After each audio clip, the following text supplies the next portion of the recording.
La commission exécutive du Congrès américain sur la Chine a récemment publié son rapport annuel sur les droits de l'homme en Chine.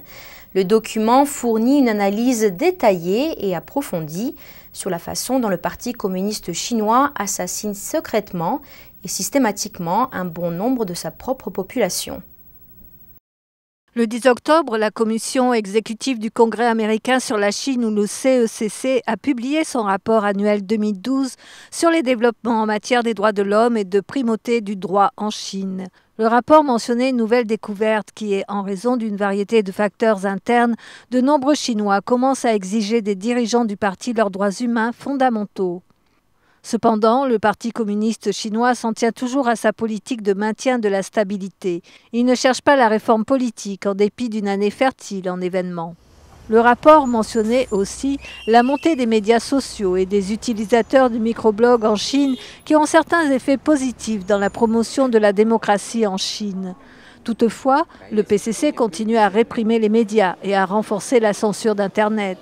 Les ouvriers restent incapables d'organiser librement des syndicats et leurs droits manquent toujours de protection efficace. Spécifiquement, le rapport critiquait le terrible record du PCC qui réprime les écrivains, les avocats et les dissidents. Le rapport soulignait que le PCC poursuit sa politique répressive dans les régions habitées par des groupes minoritaires comprenant le Tibet, le Xinjiang et la Mongolie intérieure. Le PCC a également rapatrié davantage de réfugiés nord-coréens en dépit de la persécution à laquelle ils pourraient être ultérieurement soumis. Le rapport mentionnait également la persécution continue des pratiquants de Falun Gong et le crime de collecte d'organes à vif. Ren He, commentateur politique, a noté que les rapports annuels du CECC sont extrêmement détaillés. 你比如说，这次同样提到在迫害法轮功的时候，替法轮功打官司辩护的这些维权律师进行迫害。那么今年呢，他提出来了韦良月、王永航，还提到高志胜在5年缓刑快要结束的时候实施他原来的3年判刑，他都是有非常具体的案例来说明这些情况。 Le porte-parole du Falun Gong, Zhang Erping, a déclaré que le rapport annuel 2012 du CECC fournit non seulement une information détaillée et spécifique, mais soulève aussi quantité de nouveaux problèmes par rapport au rapport précédent. 这个报告其实也提到了中共强制在州法轮功起源器官的这个指控，中国军方的意愿也可能涉及了这种非法器官移植。 而且他指出，中共在司法以外的这些机构610办公室推行迫害法轮功的政策，而且他指出了到2012年6月份，有3533名法轮功学员被迫害致死。 Jeudi 11 octobre, le ministre des Affaires étrangères du PCC, Ronglé, a répondu au rapport américain dans une conférence de presse.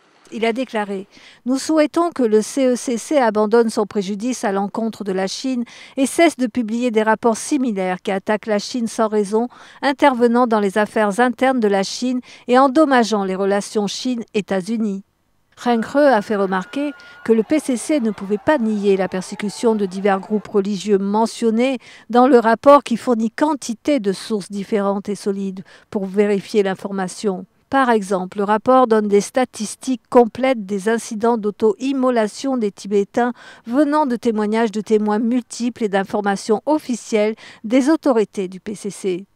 那么另外一个呢，就是对于政策性的，比如说迫害法轮功，那么它这里面专门有一个章节呢，提到迫害法轮功。实际上，这里所采用的全部是来自中国官方的网站和官方的文件。 因此，人家说的都是实实在在的，就是中共自己说出来的。因此，这就不存在一个别人对任何人有一个什么敌对的问题。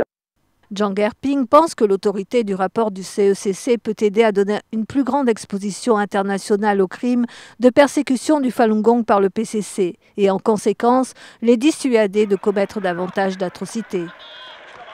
国会的人权报告其实出得很及时，让美国民众、国际社会通过这个报告可以更进一步了解在中国出现什么样的践踏人权的事件，特别是对法轮功学员长达10几年的这种迫害的真实情况。不仅仅在这个肉体上、精神上而且在方方面面都在用国家资源来对法轮功进行迫害。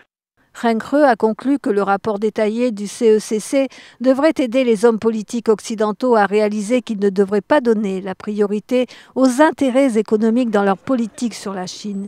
Si les droits humains fondamentaux ne sont pas protégés, nous perdons notre propre conscience. Nouvelle NTD.